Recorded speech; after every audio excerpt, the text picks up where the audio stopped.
আজকে আমাদের মালবাজার ক্লাসের সেকেন্ড ডে অর্থাৎ ফাইনাল ডে। এবারে সকালে উঠেই কিন্তু আমি যেহেতু আগের দিনে সবটা একদম অগোছালো হয়েছিল, পুরোটা একটু সলভ করে নিলাম এবং 11টা বাজার আগেই আমাদের কিছু ক্যান্ডিডেটস চলে এসেছিলো, তো আমি ক্লাসটাও চটজলদি শুরু করে দিই, কারণ আমাকে বেসিক্যালি ফিরতেও হবে আজকে।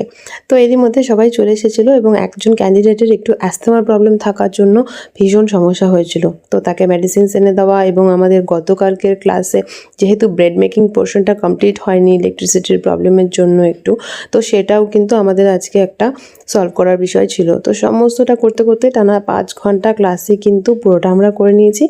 আর এই দেখো আমাদের প্রায় সার্টিফিকেশনও কিন্তু কমপ্লিট।